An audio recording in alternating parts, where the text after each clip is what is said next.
نو خبره مدا کولا کہ داتا گنج بخش علی اجویری رحمت الله تعالی علیه مزار منی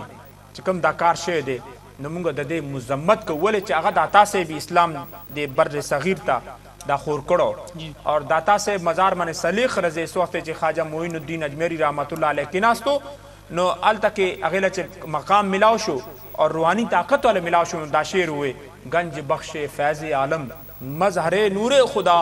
نا کے ساراں پیر کامل کاملا راہ رانما کہ دا خزانے د خدای بارگاہ نه خزانه دې سکه چې کوم دي هغه تقسیمي خلکو کې اور کم خلک چې ناقص دي هغه لا کامل کوي اور چې کم کامل دي هغه لا راهنما جوړي اور د خدای بارانونه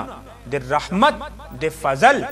اور خدای طاقت چې ده دلته کې ووريږي نو هغه یو ډیر غټ خدای ولی کاملو اور نن زموږ پیر سے حضرت پیر علاؤالدین صدیقی صاحب دامت برکاتهم العالیہ پاکستان نه راغل دي نو مونږه دا دعا کو کہ یا الله اول دمه صحت راکا چنن پښتنو له دا ټیم را کړ دے اور هغه وجنه دا زموږ आवाज پورا دنیا کې خوريږي نو کوم آیا کریمه تاسو ته ما وې ایږي خدای تعالی ارشاد فرمای یا ایو الذین آمنوا اتقوا الله خدای وی اے ایمان والو اتقوا الله خدای نو یریږئ وقولوا قولا سدیدا کله چې خبره کوي نو رختیا خبره کوي کله چې خبره کوي سم خبره کوي اور سوته چې تاسو دا کارو کو یصلح لكم اعمالکم خدای بس تاسو عملونه به ټیک کوي سوته تاسو عملونه ټیک شل موضوعونه صحیح کوي روزي صحیح کړئ تاسو حج صحیح کوي زکاتونه را کوي مشرانو عزت کوي کشرانو من شفقت کوي د کور والو خیال ساتي کور والو رزق حلال رسوي خپل پڑوسی سره ښه سلوک کوي نو بیا تاسو سم ملاويږي خدای تعالی ارشاد فرمایي کہ ويغفر لكم ذنوبكم خدای بس تاسو ګناونه وبخي اور مخکې خدای وي ومن يطع الله ورسوله چاچه اطاعت کو د خدای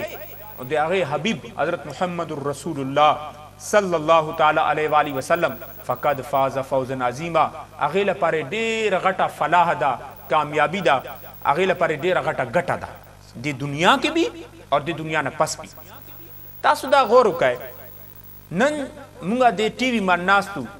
او د پښتو ژبه کې مونږه پښتو لینګویج کې نن دا خبره یو بل سره تبادله خیال کو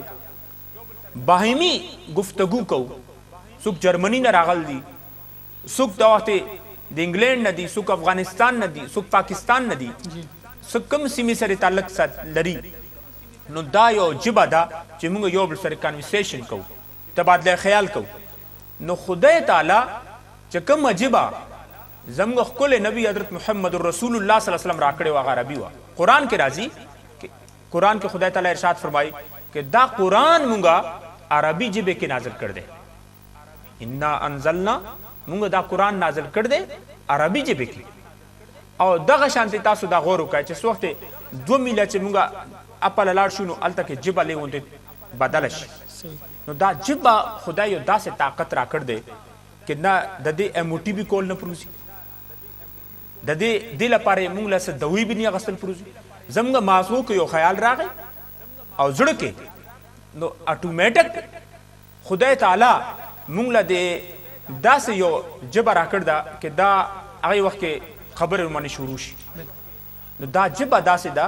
چې څو وخت دې جبه سره موږ لا اله الا الله محمد رسول الله ټول وای لا اله الا الله محمد رسول الله صلی الله علیه وسلم او اشهد ان لا اله الا الله واشهد ان محمد رسول الله یو کافر وي شپېتو کالو وي دې جبه سره دمه وي نو خدای تعالی نبی حضرت محمد رسول الله صلی الله علیه وسلم ارشاد ده خدای دې هغه ټول شیطانی ګناونه معاف کړي هغه داسې پاک شي لکه یو معصوم نن پیدا شي دې جبه سره مونږ اگر خبره کو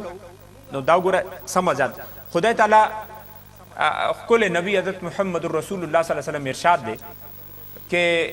سوخت سکوئی سبحان اللہ و بحمدہ سبحان اللہ العظیم ټول وای سبحان اللہ و بحمدہ سبحان اللہ العظیم سبحان اللہ و بحمدہ سبحان اللہ العظیم وی خدای له دا کلمې ډېرې خوښې دي او میزان کې سبا قیامت پر ډېرې درنې دي کلمتان دا دواړه داسې کلمې دي کہ جبه منی وینا منی ډېرې آسانی دي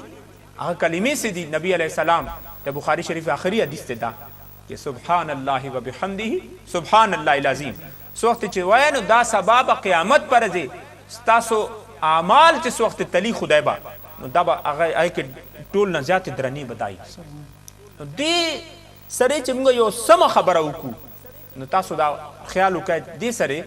خدای په بارګاه کې یو ډېر غټ موږ له مقام ملاویږي دې لپاره خدای وقولو قولا سدیدا چې کله چې خبره کوئ نو صحیح خبره کوئ زما ستاسو ښکلی نبی حضرت محمد رسول الله ټول وایي صلی الله علیه وسلم هغه ارشاد کې یو ځله جماعت کې ناست دی مبارک جماعت نو هلته کې هغې دا حدیث بیان کو زموږ ښکلی نبی حضرت محمد رسول الله صلی الله علیه وسلم کې دوه خبرو ضمانت تاسو راکوئ او د جنت ضمانت تاسو له محمد رسول الله صلی الله علیه و وسلم راکوي وی هغه څه خبرې دي وی هغه خبرې دا دي چې یو ضمانت دا راکوي ستاسو خولې کې چې کومه ژبه ده دا تاسو کنټرول کوئ او دا تاسو په خدای په لارې کې وچلوئ نو بیا تاسو له جنت ضمانت محمد رسول الله صلی الله علیه وسلم او بل موږ ټي وي من ناستو نو خبره به داسې کومه چې حدیث کې راځي چې ستاسو اخپې مز کې چې کوم تاسو له خدای دغه راکړی دی نو د دې تاسو ضمانت راکئ د دې تاسو حفاظت وکئ نو خدای به تاسو له خدای نبی حضرت محمد رسول الله صلی الله علیه وسلم وایي چې خدای به تاسو له د دې برکت سره به جنت راکړي اور څو وخت چې سار شي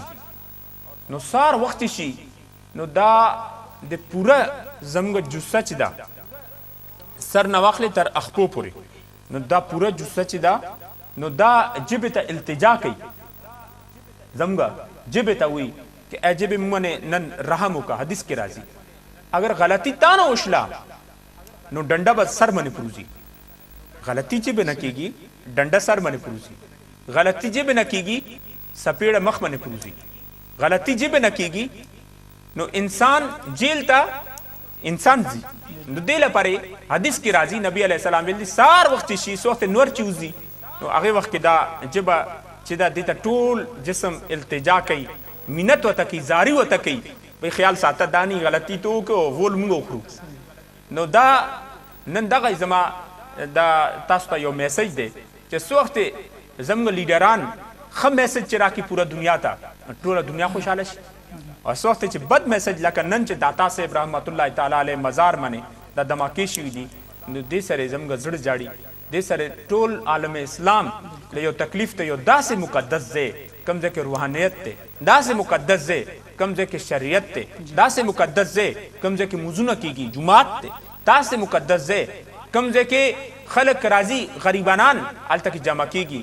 اور کوم ځای کې د خدای اولیاء الله هلته کې جمع کېږي هلته کې نن دماکه وشله د دې موږ پرزور مذمت کوو خدای چې کوم ما خبرې وکړې خدای دې مال او ټول له عمل کولو توفیق راکړي امین ډېر ډېر شکریه پیر صاحب او دلته ګرانو حاضرینو زموږ یو وقفې ټایم وشو وقفې نه پس به موږ خپل چې کوم مېلمانه نن زموږ سره ناست دي هغوی سره به خبرې کوو نو دلته یو وقفه حالو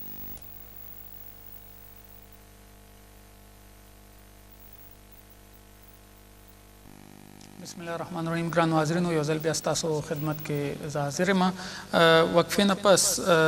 زموږ دروند میلمه محمد شیرین ګردیوال صاحب چې جرمني نه تشریف وروړي او د مشر مرستیال هم دي د پی ایس ډي پي ټولو کې مخکې زما پیله پوښتنه تاسو نه هغې نه مخکې زه به یو ځل بیا تاسو ته هرکلی ویم په برمنګم په سیمه باندې او په یو کې او هغې نه پس تاسو نه سوال په د پښتون سوشل ډیموکریټک پارټۍ په سلسله کې دی چې تاسو د دې یو مشر هم یئ او زه به تاسو نه دا پوښتنه کوم چې دا پارټي چې کوم قیام راغلی دا کله قیام د دې راغلی دی کله جوړه شوې ده او د دې مقاصد څه دي د پښتنو په نسبت سره نو په هغې لږه رڼا واچوئ. ډېرې مهرباني د ټولو نه مخکې خو اول ستاسې او ستاسې د مشرانو ملګرو نه ډېره مننه چې موږ هم دا موقع راکړه چې ستاسو د تلویزیون د لارې د خپلو خلکو سره د زړه خواله وکړو کور ودانۍ درته وي او کور آباد ژوندي اوسئ.